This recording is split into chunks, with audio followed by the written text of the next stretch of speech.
मोह करके कोमल वचन बोले, हे मुनिराज, आपका स्मरण करने से दूसरों के मोह, काम, मद और अभिमान मिट जाते हैं, फिर आपके लिए तो कहना ही क्या है। हे मुनि सुनिए, मोह तो उसके मन में होता है जिसके हृदय में ज्ञान वैराग्य नहीं है। आप तो ब्रह्मचर्य व्रत में तत्पर और बड़े धीर बुद्धि हैं, भला कहीं आपको भी कामदेव सता सकता है।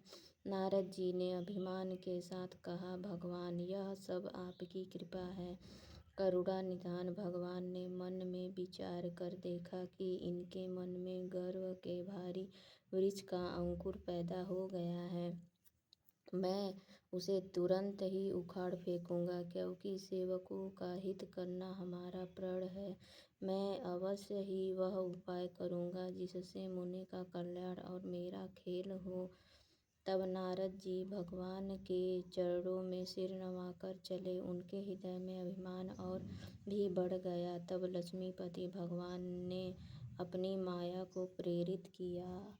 अब उसकी कठिन करनी सुनो। दोहा नंबर 129। उस हरि माया ने रास्ते में 100 योजन 400 कोस का एक नगर रचा। उस नगर की भांति भांति की रचनाएं लक्ष्मी निवास भगवान विष्णु के नगर वैकुंठ से भी अधिक सुंदर थी।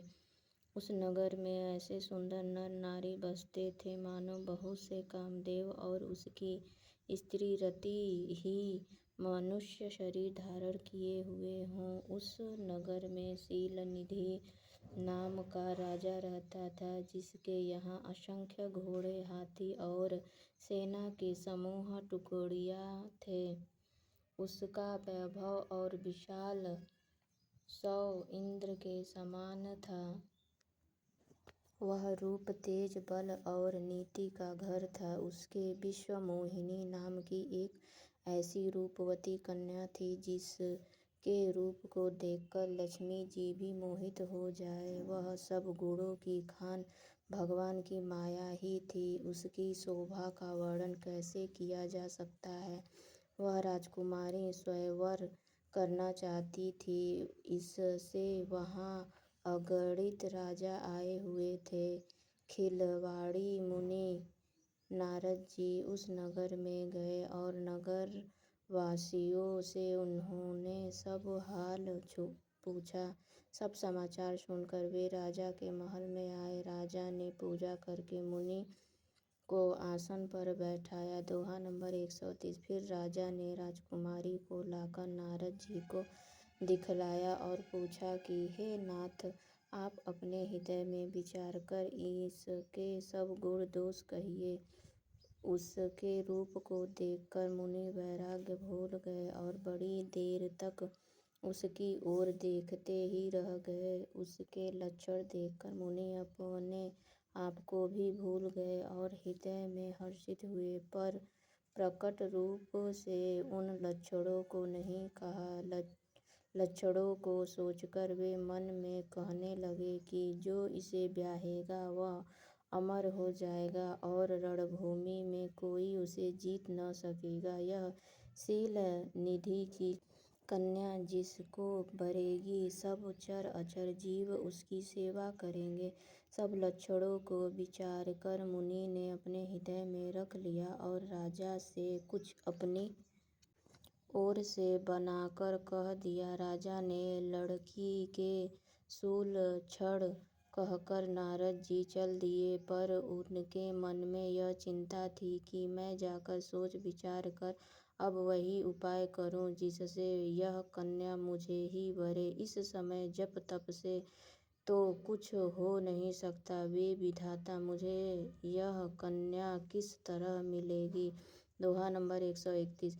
इस समय तो बड़ी भारी शोभा और विशाल सुंदर रूप चाहिए, जिसे देखकर राजकुमारी मुझ पर रीझ जाए और तब जयमाल मेरे गले में डाल दे। एक काम रूप की करूँ कि भगवान ने सुंदरता मांगू, पर भाई उनके पास जाने में तो बहुत देर हो जाएगी, किंतु श्रीहरि के समान मेरा हितु भी कोई नहीं है, इसलिए इस समय वे ही मेरे सहायक हो। उस समय नारद जी ने भगवान की बहुत प्रकार से विनती की। तब लीलामय कृपालु प्रभु वही प्रकट हो गए। स्वामी को देखकर नारद जी के नेत्र शीतल हो गए और वे मन में बड़े ही हर्षित हुए कि अब तो काम बन ही जाएगा। नारद जी ने बहुत आर्तदीन होकर सब कथा कह सुनाई और प्रार्थना की कि कृपा कीजिए और कृपा करके मेरे सहायक बनिए। हे प्रभु, आप अपना रूप मुझको दीजिए और किसी प्रकार मैं उस राजकन्या को नहीं पा सकता। हे नाथ, जिस तरह मेरा हित हो आप वही शीघ्र कीजिए। मैं आपका दास हूँ। अपनी माया का विशाल बल देख दीन दयालु भगवान मन ही मन हंसकर बोले। दोहा नंबर 132। हे नारद जी सुनो, जिस प्रकार आपका परम हित होगा हम वही करेंगे, दूसरा कुछ नहीं। हमारा वचन असत्य नहीं होता। हे योनि मुनि सुनिए, योग से व्याकुल रोगी कुपथ्य मांगे तो वैद्य उसे नहीं देता, इसी प्रकार मैंने भी तुम्हारा हित करने की ठान ली है। ऐसा कहकर भगवान आर्तधान हो गए।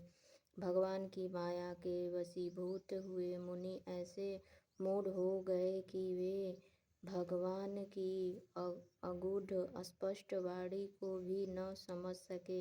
ऋषिराज नारद जी तुरंत वहां गए जहाँ स्वयंवर की भूमि बनाई गई थी। राजा लोग खूब सज धज कर समाज सहित अपने अपने आसन पर बैठे थे। मुनि नारद मन ही मन प्रसन्न हो रहे थे कि मेरा रूप बड़ा सुंदर है, मुझे छोड़ कन्या भूलकर भी दूसरे को न वरेगी। कृपा निधान भगवान ने मुनि के कल्याण के लिए उन्हें ऐसा कुरूप बना दिया कि जिसका वर्णन नहीं हो सकता, पर यह चरित्र कोई भी न जान सका। सबने उन्हें नारद ही जानकर प्रणाम किया। दोहा नंबर 133। वहाँ 2 शिवजी के गढ़ भी थे।